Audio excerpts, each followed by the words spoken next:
Today's interview is with Dr. Bender.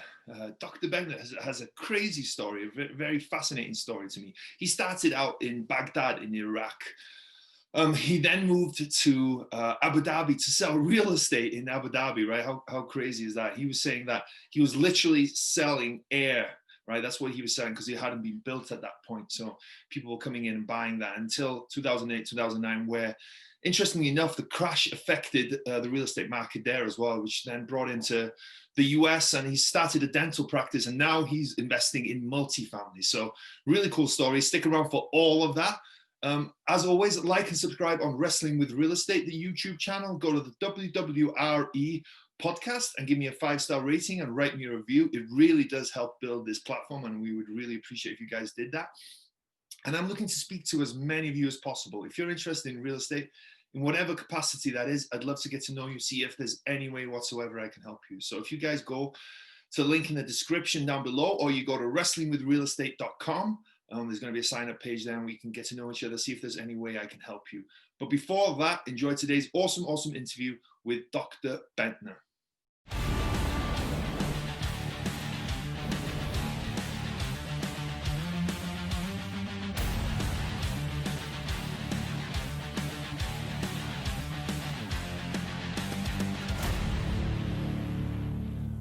Here we go. Hello and welcome to Wrestling with Real Estate, where we look to chokeslam all your real estate problems. I'm your host, former WWE wrestler and now Cirque du Soleil performer, and of course, multifamily real estate investor, Barri Griffiths. Now today we're joined by Dr. Bender. Hey Doc, how are you doing? Good, how are you? Good. What do you prefer, Doc, Mr. Doctor, the Doctor, Mr. Bender? Whatever you like. People know me as Dr. Bender, but whatever you like. Dr. Bender, well, thanks so much, man, for making time to jump on the call today and being part of this podcast. It's going to be a really fun interview. Before we dive in and have a really cool conversation, you want to give us an idea about your background, what you've been up to, and what your current focus is? Sure. So thanks for having me, and I'm really excited to talk with you about some real estate stuff. So that's awesome, especially when you present it in a wrestling way. So we are all wrestlers in a certain way, but definitely. So we invest in multifamily, and we're growing into bigger assets, managing bigger assets. However, we still have our dental business that are being managed by us, and we're growing also in that space. So we're generally speaking, we like the management part, and it's really being nice when we see the impact on people's lives and improving the quality of lives of others. Awesome. Well, let's backtrack a little bit more because we were talking off air, and you've got a really, very interesting backstory, right? Like, tell us the story you were telling me, right? So it's really interesting, I think. I was telling him about ups and downs of real estate, especially in Abu Dhabi and Dubai back like 10 years ago. But so we used to work in real estate in Dubai and Abu Dhabi, specifically Abu Dhabi, but we had a lot of projects, real estate projects in Dubai, as you know, the Palm, the man-made Palm, and Burj Khalifa, all these places in 2009, 2007, and 8 also, because they were under construction. So everybody was talking about these projects, but also Abu Dhabi was growing. So at the time I was there with my family and finished dental school from back home, Baghdad, but also we moved to Abu Dhabi to work in real estate because that was the only option available. Because it would take me time to go and work as a dentist. So I was like, meanwhile, let me just work in real estate and see what happens. So it was a nice, successful story until the financial crisis hit in. And these projects are not being as transparent as in here. Plus, they were under construction or will be under construction. Means that you buy the air, you don't buy the land, or you don't buy cash flow. That's why when we purchase properties here, first thing we ask for is the cash flow. Does it cash flow? If it does not cash flow, we don't look at it because we need to be at a safe space. And we always say, money is coward, because we don't want to put money where it could be lost for ourselves and for our investors. Now, what happened in Abu Dhabi in 2008? These properties, they were not purchased by others, like, because we had a lot of investors coming from all over the world, and then when the financial crisis happened in 2008, nobody started buying and everything collapsed. So I had like a couple of apartments there, like 3 apartments at that time. And then I had to sell two at a lower price, and just to move on, right? So to go to the next. And then I realized, like, I saw doctors and dentists, they're the only people were making good income at the financial crisis times. So, and I said, well, I'm going to go back to dentistry. So I moved to Canada, and then I was so like, I love Canadian people. My family's like moved to too, but it's not as exciting to me. And that's why I moved to the United States, which I love being here, and great country, great people, and the great opportunities too. So moved to do the dental school in Boston. That was 2012, and you have to repeat the whole dental school that you started back home. Instead of 4 years, do it in 2 years, but the whole program. So we had to do that. And when we did it, then I said, well, I spoke with my friend after graduation. I said, let's open a first dental office. And okay, let's do it. After 6 months, we opened the first one, and then the second one, third one, fourth one. And we kept doing it. And last purchase was last year, and number 5. And now we're adding number 6. But the plan for 2021 to add 10 more locations. So we end up with 15 dental offices in the area. However, my real estate business partner, they also have their own dental offices. But in general, American Dental Group has been really successful, and we're getting great reviews, probably the best ratings in Massachusetts, because we focus on the patient and we never focus on the money. And this is very important to us when we hire people. And we have a policy not to use the word selling treatment plans or something. It's not allowed. And we say, well, you sell real estate, you sell tomato, but you don't sell treatment plan. You present treatment plan. So the dental business is very rewarding. Like we open Sundays because we want to take pain out of people.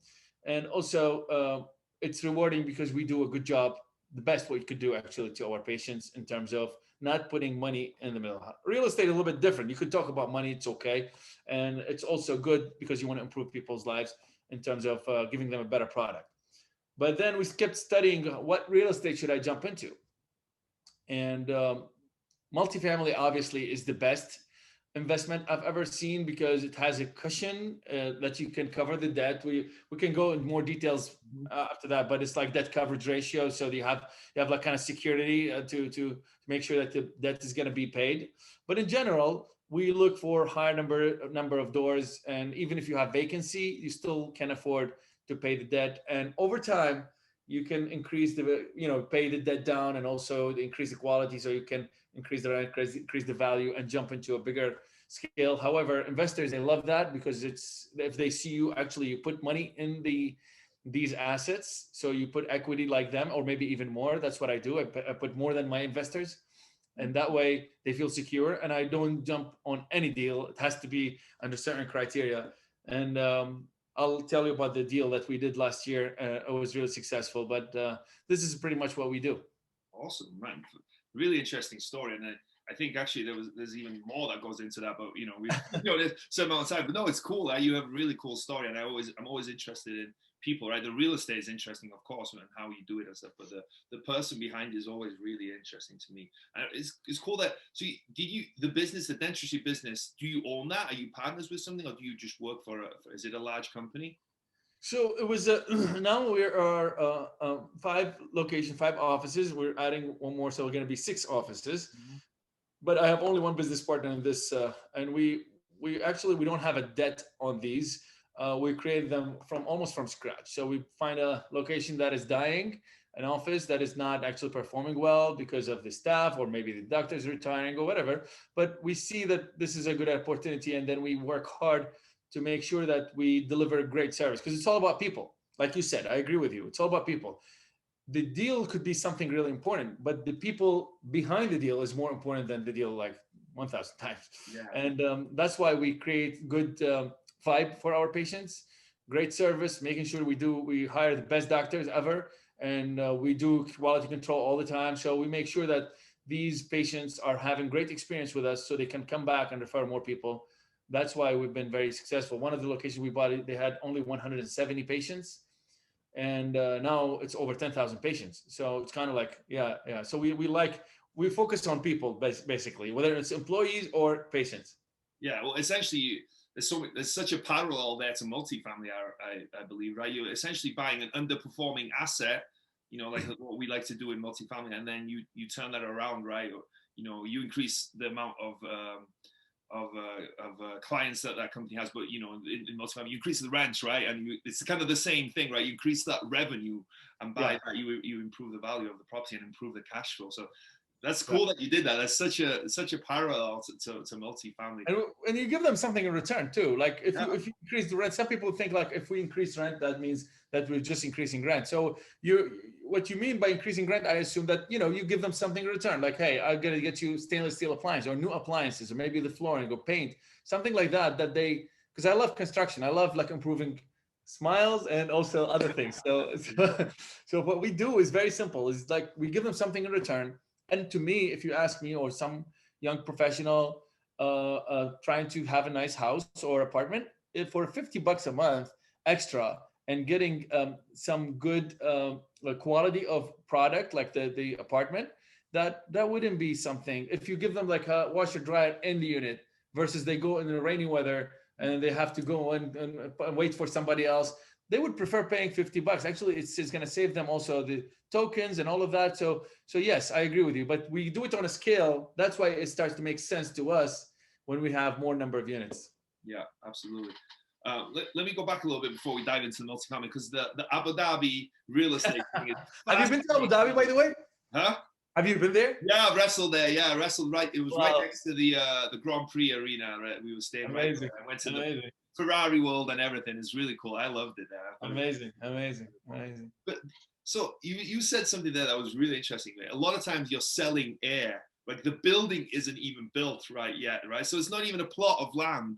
You're selling a piece of air. Like, how does that even work? How does that even what does that even look like? That's amazing. Exactly, because think about it. If you're a salesperson and you're selling real estate and you sell somebody, you see that desert, you're gonna have this and that.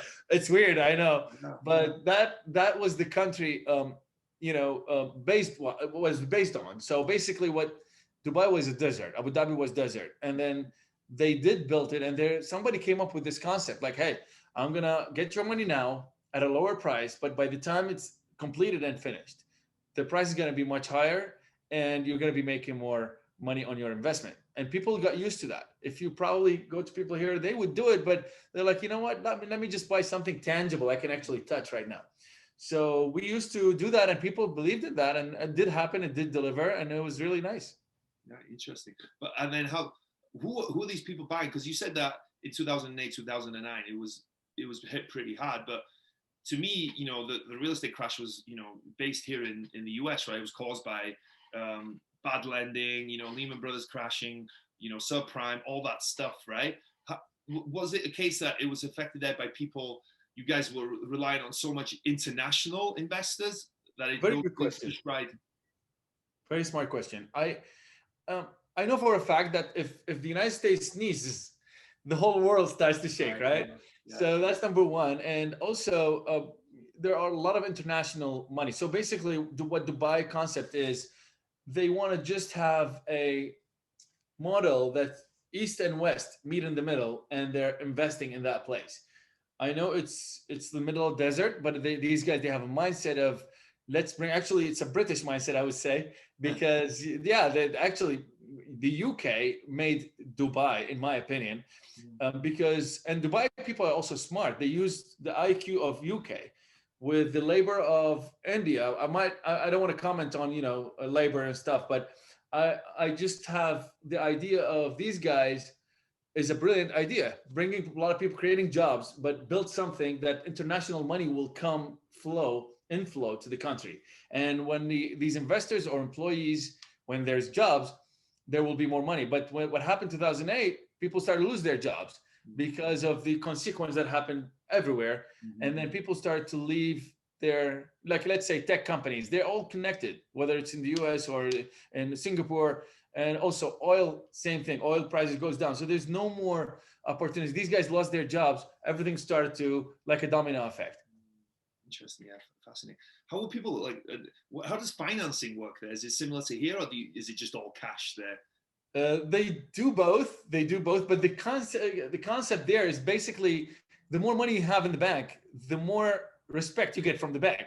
Okay. So here, they don't care how much you have in the bank. They care about how much cash flow you get every single month. Because you could have like a $5,000 or $4,000 a month salary. It is better for financing a house than having $1 million in the bank. Because they say here, hey, you could move your million tomorrow. You can show it to me today, but tomorrow you can move it somewhere else. I'm not going to get anything. But you have your job, your security. There, no, they think about money, but they do have the financing almost the same way, almost. Interesting. It's cool, man. I love hearing those stories. Like about, you said that you saw properties in the Palms, right? That part on the beach that's shaped. It's incredible what they can do there, right? It's like unbelievable. It's unbelievable that they built like in the shape of the palms, and all the rich people live there. Well, I think there's a lot of rich people there, but also in the what's that building you said again? The tallest building, and I think it's the tallest building. Burj Khalifa. Yeah. So they have apartments in that building as well. So there's this place. This is amazing, actually. It's really, really amazing. So it's 842 meters, almost 1 kilometer. Like, you could see it from Abu Dhabi. It's amazing. Like, and you have offices, you have residential, you have hotels, you have everything. And we saw many people were investing. Like this guy I told you, I think floor number 93. He was listing with us, but that was like 13 years ago. When the financial crisis happened, he was kind of because he got an offer was really good, and then he couldn't sell it. He called us with a huge number of dollars for discount, and nobody was buying it from him. So he was kind of like confused because he's got the best building in the world, the tallest building in the world, and nobody's buying it. But then eventually they made their money back because everything went back to normal. Right. How high is the tallest residential apartment in that building? Is it crazy high? Like yeah, everything is high, everything is big, everything is like it's like Vegas, I would say. It's like Vegas. Yeah. But the weather is humid. However, you don't feel it. Like in the middle of summer, you don't feel it. You've been there. Because everything is cold. Like you could go to the snow, like you could do snowboarding, and the temperature out is over 100 Fahrenheit. There's the crazy stuff they have, which is awesome. Everybody likes it. Yeah, it's really interesting. But transitioning back to your dental practices and then going into multifamily, right? So you have 5 offices. You guys are successful, right? You guys buy undervalued practices and improve the value of them, right? What made you then want to go and invest in multifamily? Because obviously, I'm sure you're pretty busy as it is, right? You've got your hands full doing all that stuff, and I imagine it's pretty lucrative at the same time. What made you want to invest in real estate? Very, very good question. I like real estate from the beginning. I like real estate, and real estate is something that you cannot replace with an app or something that probably dentists you cannot replace too. But at some point, some people they're going to Google to use the Google as doctor, which we don't recommend. But still, they could get sometimes the correct answer. But with dentists, you need somebody to drill your teeth. Real estate, same thing. You need somewhere. We as a human, we need a place to live in. I mean, at some point, now I don't go to do grocery shopping. I mean, I have an application, they get it to me at home, maybe like $6 more, but I don't need to do that. No, maybe I don't need to go and buy like a belt, let's say. I could go to Amazon and get it to home. I don't like it, return it for free. So there are a lot of things that are being replaced with the ever changing rapid economy. And but real estate is going to stay. It stayed before and it will stay. And it's a kind of secure place where you want to park your money. Plus, you could do many things with it. If you have the ability to deal with people in a nice way, your reputation is great and you want to keep it great. Plus, you want to improve and use your creativity. I think real estate is one of the best games you want to play. Yeah. That's what I love about real estate. The only limit you have in real estate is your imagination, right? Into what you can achieve and how you do deals and stuff like that. I think I love that about real estate. So what was your first venture? How did you first start investing in real estate here in the US? So we got some, leases. As you know, when we get a dental office, we have to talk with the landlord. And once you start talking to landlords, you realize the importance of real estate, because you're like, oh my God, I have to also ask for this and that. And then I'm going to have to put my business under their control and maybe back in. So, and then you want to grow your business. Like the one we purchased, it was I think we bought it for 300,000, 280, and now it's valued over 2 million.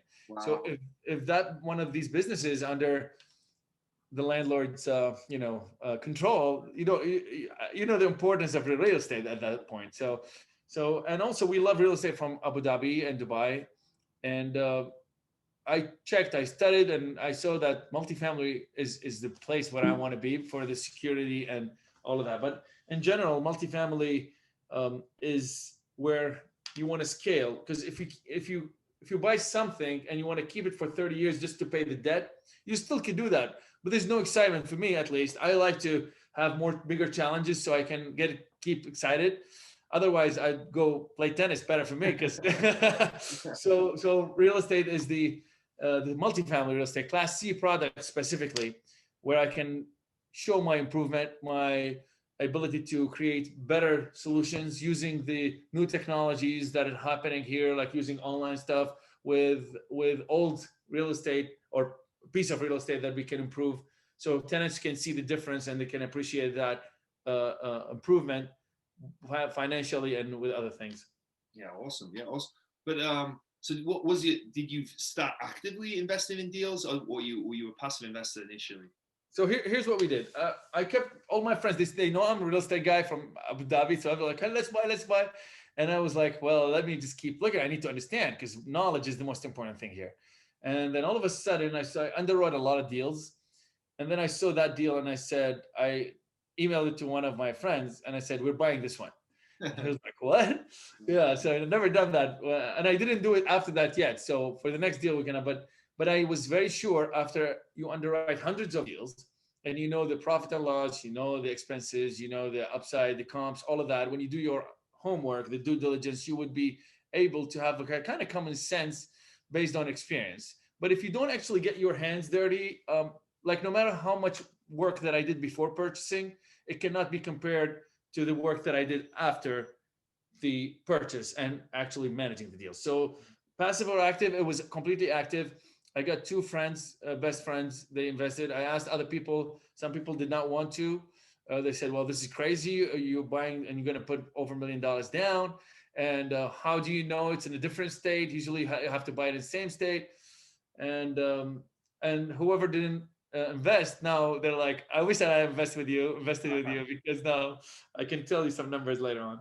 Wow, yeah, that's cool. That's cool. Was there a reason that you decided to go active rather than passive? Right, because obviously, as we mentioned, you're a busy guy and you have a successful business, and you know you're working day to day. Was there a reason that you went active rather than, you were underwriting deals, so it wasn't like a deal came up and you're like, okay, I'm going to go active. You were actively pursuing being active, right? It was something you were going after. Was there a reason you were going more than going the passive route? Yeah. So if I go passive, it would be good to learn. But if I go active, I can still have the control. And I love to control things that I understand and I can't control. But if things I cannot understand, I don't want to control. And things that I cannot control, I don't want to control, because that's a waste of time. So talking about the active side, we know the management of dental offices is really challenging. And the bigger the challenge, the better excited I am. And I like to be excited all the time. And I think life is a pretty short experience, and we have to jump into, I mean, you're a wrestler, what you did is amazing. Like, jumping in between countries and states and staying in Vegas, and you're enjoying what you do. But in the end of the day, like we said in the beginning, people think that it's only fake movement, but it hurts sometimes. And it's not fake all the time. So it's basically, there is some expense, which in this case, probably pain is part of it. Same as that. The more the challenge or the failure we face and we never quit, that gives us a better boost towards the next success. So I enjoy that, and I enjoy dealing with great people. So I'm very selective about people, but once I find a good person, and then I'm gonna make sure that this relationship is gonna stay for a long time. That's why real estate, being the active side, taking responsibility, making sure that these people, they have a belief in you, and knowing that all these people, they're thinking about you, that you're going to take care of them, is a great feeling. Yeah. And it's interesting that you were, like you said, underwriting hundreds of deals, right? That's that's how you learn, right? But how did you learn how to underwrite a deal? It's one thing to look at a deal and to try and underwrite it, right? But if it's like trying to go somewhere without a map, right? Did you have any resources? Did you have any help in how to understand how to underwrite a deal? Obviously you're a smart guy, but it's still tough, right? It's still a bunch of numbers and understanding how it works. Yeah. In terms of underwriting, everybody's talking about underwriting, but nobody gives the actual recipe. I mean, Right, you know that. Yeah, absolutely. Read all the time, right? Yeah. I'm conservative. Yeah, I cannot be a wrestler. Like no matter how much I study about it, I totally get what you're saying. And if I don't actually go to the ring and start learning about it and start falling on the floor and stand again, all of that, it takes some time and courage to actually do the thing. So the knowledge that I was seeking was basically from different people, including. So there's as you know, we can study about real estate, and you can see YouTube, but also you can pick up the phone and call a broker, and it's okay to make a stupid mistake. It's okay, but some people, they wouldn't deal with you because they know that you are. I mean, this is a specific type of business. It's not like I would say newbies is kind of hard to get into because the broker is going to know that hey, goodbye. I don't waste my time. But you need to know the terminology. You need to know the common sense. You need to ask the right question. But the more you do it, the better you get. And I like the saying, say, the harder I work, the luckier I get. So talking to brokers, talking to management companies, that gives you a really nice experience, even if you didn't buy anything. I'll give you an example. My brother, he works in real estate in Canada. So my family lives in Canada, but he said, well, I think that you're gambling what you're doing. Like the first deal was $4 million, 3.95. And we put $1 million down and 45 units. And he said, this is crazy. You're doing crazy. I said, no, I read about it. It's like, no matter how much you read, it doesn't matter. Yeah. And, but I said, if I'm not going to do it, if I'm not going to actually go and do it, I'm not going to do it. That's it. Simple as that. And that's why I said, well, we understood everything about it. And we did all the possible worst case scenario. So when we underwrite on worst case scenario. We don't say that, because we assume that the rent is never going to get up.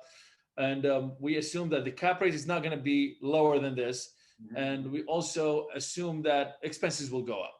So if the expenses go up and the cap rate is the same or going up, plus the rent is not going to be increased, does that make sense to us? Is it going to cash flow? And we check on these things, and if it's okay, then why not? So we jumped into that, and I studied a lot of books, but there's nothing better than the actual experience. Yeah, right. It's one thing. Yeah, all the books and all the podcasts and all the YouTube is great, but until you get in there and do it yourself, right? It's a complete. And now my brother said, "Well, good job, you did it this way." Why was your brother so hesitant? What was his hesitation? Just because of the high purchase price? Because he didn't. Yeah.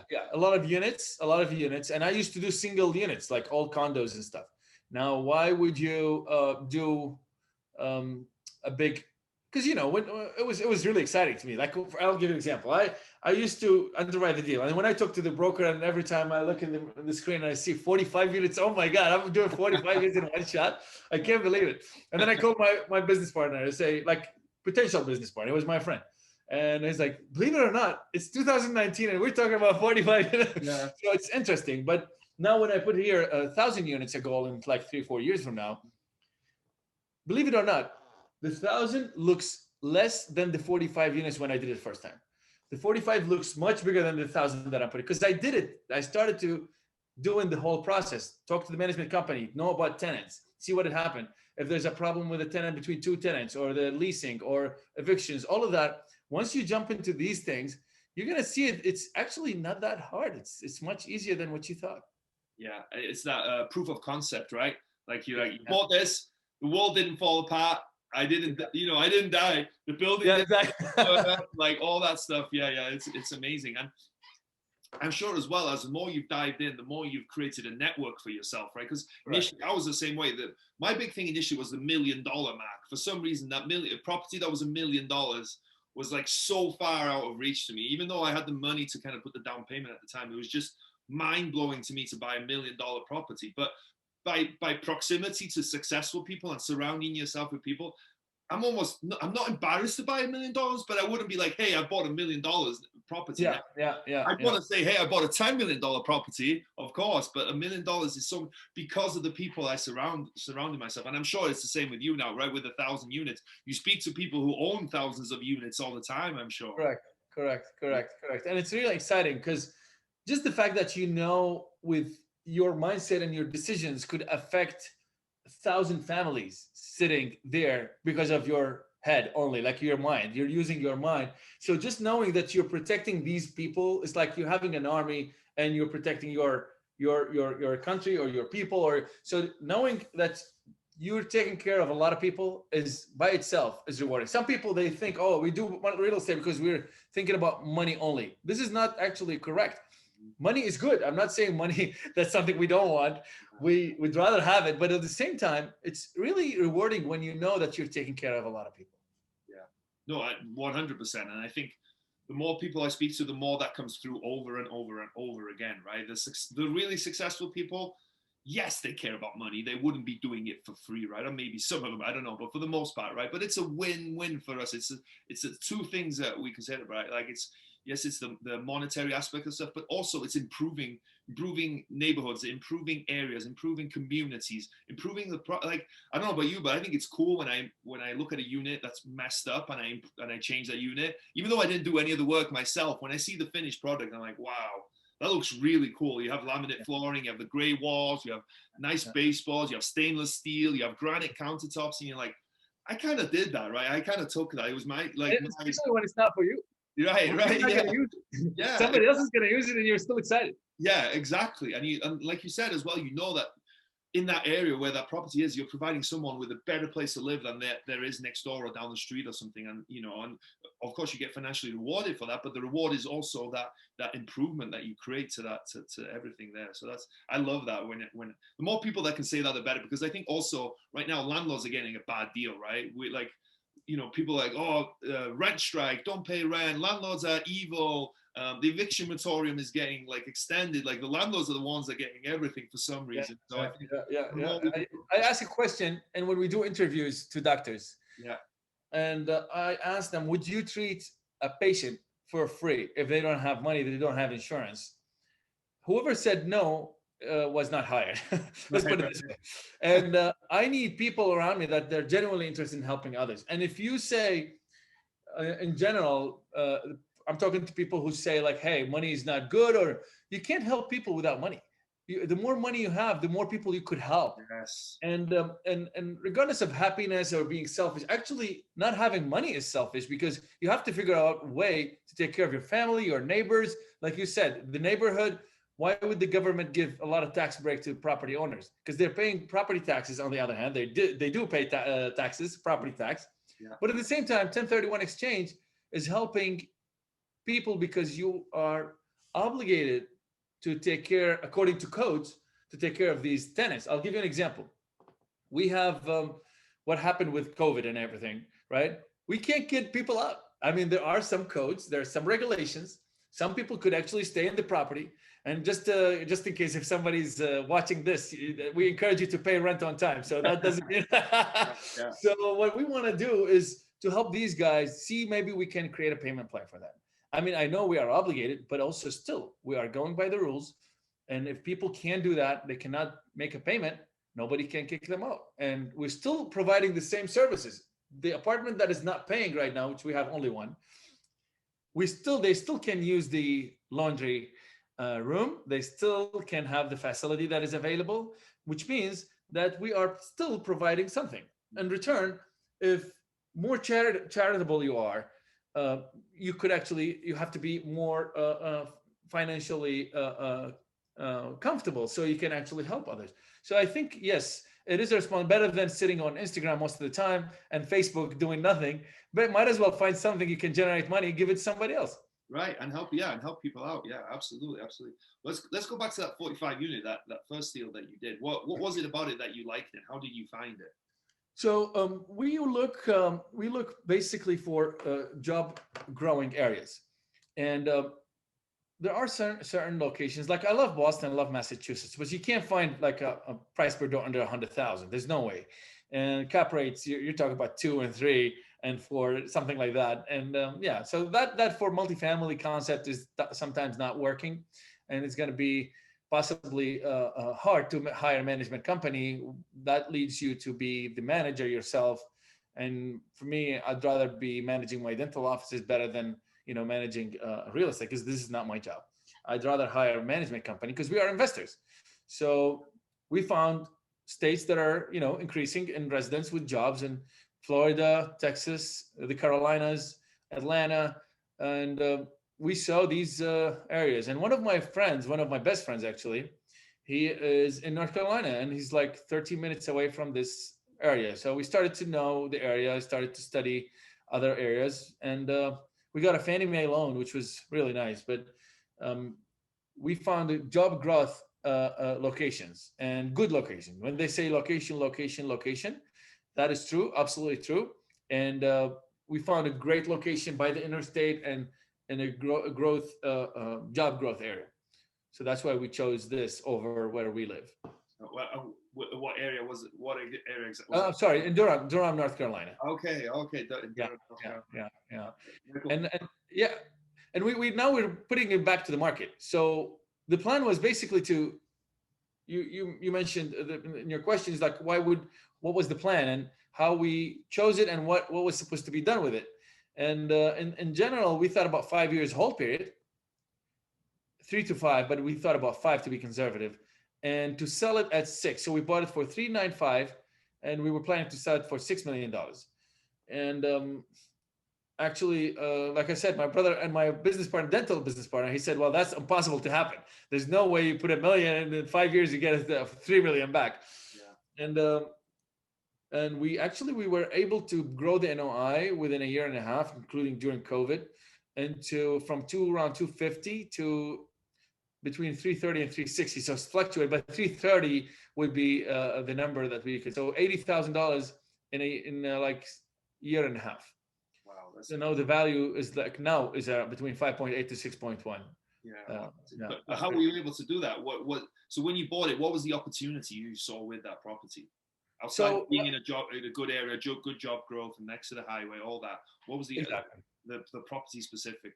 So the property, basically, it was a great location. Plus, we know that the growth and all of that, like you mentioned, but also it's under the market. Like it's the market rent is higher than this, and plus there is a value add that can be done. Previous owner was doing a good job, but not great job. So I think there was a huge value to add to the property, and we did actually renovate a lot of units, and plus we did better landscaping and built a better relationship with tenants. And in a certain way, the management company also, because the previous management was not the same way, we got a better management company, and we kept an eye on that. So on a daily basis, I'm with the management company. So I'm using what we do in the management in dental field and client servicing, applying that in real estate, because this is my mindset. If I sit in a restaurant and the phone is ringing in the restaurant and nobody's picking up the phone, I was like, oh, why not? They're not picking up the phone, right? So it's like, that's the mindset of a business. For us in dental business, 2 beeps, the third one, they have to pick it up. And the reason is like, we wait just to show the numbers. So just in case you get disconnected, so they call him back. So we have to pick up. So we do mystery shoppers. And we see, like, you call them, they're sleeping, they don't care, like if you're a tenant but if you push and get a better management company, we were able to push the rent with the improvement. So when we purchased, there was like the 800s, the average rent, and now it's going back to the market, it's over 1,000, the average rent. So yeah, so in a year and a half, which is awesome. Yeah. So how many of those 45 units did you guys have to renovate? 15 units. 15. So they've done 30 already? They've done less than that, but we did 15, and the occupancy, by the way, also is something very important, that we were able to get the occupancy on a like 95, 97, sometimes 100%, give nice promotions, help them out to get into to the lease faster, and see what is the tenant required, handling the objections right, because it's not about. I called in Miami, one of the best places, that I was asking about the rent, and I was surprised, like the very, very bad customer service. So if that owner, probably is like a $200 million asset, if he knows about it, he wouldn't like it, I assume. But for us, we make sure that the client is being handled right. So there's a lot of things that you could do in order to improve the quality of life for these clients, and they will see it. They will see it. When you what you present online, you should be actually truthful and transparent. So when they come in real life, they see that compatible with what you're promising them. That way they will build trust faster. Yeah, that tenant relationship is huge, right? And it's like how you build that, how you treat them. But as you mentioned, you guys weren't managing, right? You had third party property management. So that can be tricky in itself, right? Because obviously they have their systems, their operations, how they like to operate, right? They don't just start up and kind of build themselves up. They usually, they've been established and they have ways of patterns of working. Was it a challenge working with them and getting them to realize your vision, right? And the way that you guys wanted things to be done? Yeah. So I think it's a teamwork, regardless who's the owner, but we own the property, but at the same time, we work together. So I ask their opinion about what to do sometimes, and sometimes I disagree with them and I say, no, we're going to do it that way. And it depends. I'll give you an example. We had a market rent. I increased the market because we started to have the actual rent is higher than the market rent, and there's a lot of demand, and we improved these units, and I think it's worth more than what's being rented for. Right. And then I said, well, we have to come up with these numbers. And then the management company said, no, we don't recommend that because you're going to have a huge loss to lease. Mm-hmm. And that doesn't show a good sign for the potential buyer. And I took a look at it and said, well, but what we have, like over 10 units are being rented according to this new market rent. So since it's being done, there's actually an opportunity for the buyer to go and get the rest of these 35 units to the market rate, because we already did it. We're not putting something that it cannot be achieved. It's already achieved. Mm-hmm. And it's achievable and achieved. So it's an opportunity. Actually, this is not loss to lease. This is a potential of $5,000 a month extra, which means $60,000 a year. If you divide it by a cap rate of 6, that's $1 million in value right there for a purchaser. Yeah, that's awesome. Yeah, and I think that's smart as well, because when you're selling, right, you need a story why the seller should buy, right? Cash flow is one, but most buyers, they like upside, right? They like something where they can create some value. So it's good to leave some meat on the bone, because you're opening your buyer pool and you're just making it that little bit more attractive, right? And why not, right? If you can still walk away with a good amount of money and you've created a good amount of equity, totally. Why do that, right? So again, that win-win thing, right? Everybody wins in that sense. So. Yeah, you don't want to be greedy. You're right, because if you leave something for the potential future buyer, and that's going to be really helpful. For me, for example, the reason I'm selling this is just because the number of units is not enough. So the next deal we're thinking about is over 100 at least, 100 units. Because if you have 200 units asset and you have 45, this 45 units, I have to keep pushing. If I have 5 units vacant, I'm going to be under 90% occupancy.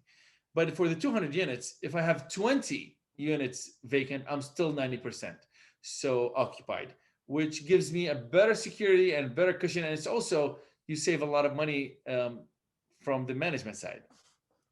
Yeah, because also you can have, I imagine, I don't know what your percentage you're getting, but the more units you have, the lower your percentage you pay the management team. Plus, you could also then as well have on-site staff, right? You can have an on-site manager, an on-site handyman or two, and that just makes everything run smoother, runs better, and it's just less headaches, I think, as well, right? Because they're a lot more hands-on, right? Yeah. What kind of financing did you guys get on this? Was it a challenge getting financing? Because again, with multifamily and bigger multifamily, when you're starting out, is credibility, right? It's challenging getting credibility with brokers, getting credibility with investors, getting credibility with lender, because you need to have that experience and that track record. And when you're starting out, you don't necessarily have that. And so was it a challenge getting financing, considering all that for you guys? Yeah. So for the financing, these guys, it's an agency loan, and agency loan is not easy to get, but once you get it, you're in the system, so you should be fine if you don't do big mistakes, especially if they see you created the experience or you have a successful story. Now, for these guys, we had to give them the story. One of us was actually close to the property, and the experience, we used our experiences, individual experiences, and they accepted us. So they gave us a good, actually at that time, 3.95 interest only 1 year only because we were, newbies. Yeah. And we got also, we put a $1 million down and we financed 2.96, something like that. And now the property is, if you count the principal payment with it, we're at between 20 and 22 cash on cash Wow. percent. Yeah. So right now, and which is awesome because it's 6%. 6% is going to the principal, and between 14 to 16 is going as cash flow every month. Wow. So you mentioned that you guys put $1 million down and you invested with some partners on there. How did you structure that? Were these all your friends, and how did you guys set it up? Yeah. So these are my friends, and what I did basically, I put 55%, and one of them put 20%, and the other is 25%. And that way they saw that I put already more than double. And also this shows belief in the product and the business plan, because without having an exit strategy, I think it's going to be really hard to have like a syndication, or I would say not a syndication only, but any business. If you don't have the exit strategy assigned and explained and discussed from the beginning, then it's it. Because one of the exit strategy was the refi. So maybe we refinance the whole thing. But yeah, 25% and 20 and 55. But how did you structure it in terms of what everyone owned? Did you give a preferred return? Did you just give equity according to For this deal, I didn't charge them anything. So I just didn't I said, well, you guys, because it's also, don't forget, they believed in me. Mm-hmm. They did believe in me. I know they're my friends, but they still, I was like, I'm more than happy to do it at no charge. Next deal is going to be charged because they now they got their money back. The 250,000, I'm going to give them back, and I'm going to give them another 250,000 plus the cash flow. Actually wrote checks for them 2 days ago for the end of the year. Everybody's happy. They got their 10% because it's now we reached to this 14 cash flow with the principal 6, but before it was gradually increasing. So for that year we got like 10% cash, and with the improvement that we spent on but now we're at 2022 cash flow. Oh, that's awesome. Yeah, that's great. And that's a great deal for them, right? Not only are they getting a great return, but you did all the work. You put in over over 50, you put 55% of the down payment. So you have plenty of skin in the game. And they get equal shares to the amount that they invest as well. That's incredible. That's I don't want to be greedy. I like to help, because now these guys, they will go and promote me wherever they go. And also they will invest with me in future deals, and I will probably get paid for it. But also don't forget, the most important entity in these deals is basically the bank. And like you said, they don't accept everybody. But when we get future, there's a lot of people now, they saw what we did, so now they want to invest with us. But people usually, they don't need to be on the loan. We're going to be on the loan. However, the bank, once they see, or the bank sees the deal is a good deal, they are excited also to be with you, because they're going to be like a 75% ownership. So even we say we own, but we own only 25%, but the bank owns like 75. So if they see a good deal, they try to make it work. Yeah. Just need to find a good deal. Yeah. Was there a prepayment on yield maintenance on this one? There is. And yeah. Does it affect your exit strategy? Are you guys looking to refinance rather than sell, or are you guys just going to eat that? That's that's a very good question.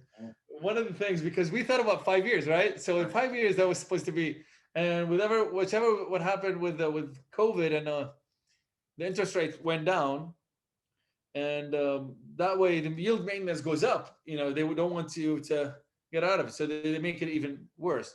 And even if we assume, like we have somebody to assume the loan, probably they're not going to make but as good as they might think. But with a good NOI, I think it still can make sense for some people, especially with 1031s, or some people who want to start in this business. Yeah. Cool. Get a cash flow anyway. Yeah. Awesome, man. Well, congratulations. That's an awesome you. deal, right? Great first deal, right? That's what you want. Yeah, exactly. We're very happy. Because another thing, right, going back to you doing all that work and not necessarily getting compensated outside of the returns you got on your money, was that you did get something out of it, right? You got education, you got track record, you got experience. You got all of that, right? That now you can go on to other deals and use that education to find other deals, to have that credibility when you speak to brokers, when you speak to lenders. Hey, I've taken down a $4 million deal. This is what we did, blah, blah, blah. And that's going to help you. That's almost more valuable than anything you could have got paid to some extent. Absolutely. Right? Absolutely. But when you get excited about working on something, I think it's really nice when people see the result. And it's good that you actually be transparent and you tell them what you're going to do. Some people, they try to hide what they're going to do. And then they're like, oh, I didn't do that. I don't want to share my plan. So that just in case if they fail, so people won't know. I don't believe in that. I believe actually in the opposite. Tell people, everybody, that's what you're going to do this. So that way, there's no way back. You have to do it. You have to make it happen. Yeah, that's accountability right there, right? Yeah, exactly. With everyone, yeah. Exactly. Very cool. Very cool. Well, Dr. Bender, this has been really interesting, man. I love your story. Like not only the real estate side of things, but how you built your business. How you started out in Baghdad, right? Like that's a long ways from Boston, right? And to kind of get this, and then now you have the goal of getting to 1,000 units. I think there's no doubt. I'm sure you'll get there a lot quicker than you think as well. Appreciate that. Thank you. Thank you.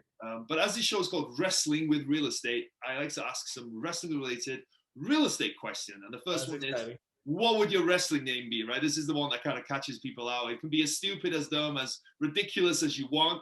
But if you imagine what would your wrestling name would be? So basically now, as you know, like a lot of things are happening, right? And in wrestling, you could agree with your opponent on something, and then something goes wrong, and the opposite, like they didn't understand, they do something wrong, right? Or something that you agreed on but doesn't go as planned. And there's a lot of things that are happening like that in life, so especially with real estate. And I would say what makes the difference is dealing with things when they don't go as planned, or and the ability to manage these things to get it. So in real estate, I would say planning ahead, knowing what is happening around you. So it's really tough these times, but if you know KNOW, then you will be wrestling with real estate in an easier way. So it's not going to be tough as you, because you need knowledge. But without knowledge, no matter what you do, it's going to be failure. You don't want to play with millions. So that would be a special move, I guess. Then, right? Is that education and kind of being able to adapt and see what kind of hope to see what's going to happen in the future. Yeah. That's also if I want to say special move, that would be knowing the right people in your team. So you have to gather great people around your team, because this is it's all about people. It's not about money. It's not about the real estate itself. I know it's tangible. You can touch it. You can see it, but without people behind the deal and understanding others. So I think the special move would be understanding others before, and make sure they understand you, but understanding others before you make sure they understand you. Right. Yeah. That's awesome. It's a good superpower. What's been the biggest body slam you've had? What's been the biggest setback or something that's gone wrong so far, outside of the 2008, 2009 crash? Outside of that, has anything else kind of gone wrong for you? Yeah. So we plan to buy some real estate, and we did buy an office space, and that office space didn't go as planned, and it was like a quick flip. But I do not recommend going to. That was like pretty while ago, but in general, I do recommend don't go unless you know your space. If you can't understand it, or if it's not something that you do on a daily basis, you need to take your time before you do that. So definitely, if it's doing okay with some cash flow, but the cash that is in there, it should have been used in multifamily. So that if you were to go back, you would just invest it. I wouldn't buy it. Okay. Yeah. So was there a moment that you were standing on the top rope, getting ready to jump, but you were too scared? What was it, and how did you overcome it? So was there a moment you were scared to take action, do a deal, move forward? Maybe with you not so much, right? Because you've done a lot of gutsy things, right? You've traveled, you've started businesses, you've started different industries. But was there a moment, maybe that first deal, before you bought that first deal, Was there a Yeah. moment that you were scared to kind of take action? So for this deal, the first one, actually, I didn't have that, but I would say it was in Abu Dhabi, back in Abu Dhabi, and it was a big deal that it was 3 floors, and each floor is 20 million dirhams, so it's like 6-7 million, and there was a clause in the contract that I had to go between the managing director and between the purchasers, and it's a 6-hour meeting, and then 60 million dirhams, basically $17 million. But these guys, they're, when you sit with these guys and buying something like that, they're not, they're to the point. They're very strict, very, very firm. And after 6 hours, I'm a doctor and I had to smoke a cigarette with them at that meeting. But I was scared from making a bold decision that, hey, at some point I have to say, take it or leave it. And I had to be able to walk out of the deal just to protect the integrity of the process. So, and I had to do it. And I thought, if I'm going to do it, I might jeopardize 60 minutes. So my commission was 312,000 dirhams, which is $90,000, $91,000. Imagine you make it in 6 hours. It's good. Yeah. So, and I was only 26 years. So, and then I said, I went to the managing director. He didn't want to give certain things in the contract. Anyway, I said, you know what? This is the way it is. Take it or leave it. And you have to decide right now. So eventually they said yes. And we actually closed the deal. And I got my $91,000 in 6 hours. That's a good per hour payment, right? That's not a bad. Yeah. So $15,000 an hour. Yeah. It's not bad. Almost as much as I make, but no. Well, cool. Hey, cool. This is awesome. This has been such a fun talk. Like, so it's such an interesting story, and I love that you're in multifamily now, and I love how much you love multifamily as well, right? You're super passionate about it, just like I am, and because of all the benefits and all the things that it creates. So I love that. But before we end this interview, do you want to give people an idea where they can find out more about you? How can they get in touch with you? All that good stuff. Thank you. So first, I will thank you so much for the time, and I really got excited about the way your mindset, how you think about things, especially when we spoke before the recording. But it's really, really interesting to see a lot of people like that and thinking like that, and regardless of what kind of background that we have, and different. Like, I'm a dentist, you're a wrestler, and other people, our mutual friend, also different backgrounds, but we're still having the same mindset when it comes to multifamily. And people can definitely reach me out on benderscapital.com. That is BENDERS, then capital.com. And also, if they want to add me on social media, I'm on Instagram as Dr. Bender, DOCTORBENDER, and also on Twitter, Dentist Bender. And so it's all Bender. Whatever you go, there's Bender in it. So okay, cool. And then do you have your podcast up yet, or have you started? It's in the process. So we're gonna interview someday. Okay. He's gonna have an awesome podcast up one day. So keep your eyes and ears peeled for that as well. Well, awesome. Hey, Dr. Bender, this was awesome, man. Thank you so much, man, for making time. I really appreciate you. I'm sure you added a lot of value to a lot of people, and definitely to me personally. I really enjoyed it. So thank you so much. Have an awesome rest of your day, man. Thank you so much. Take care.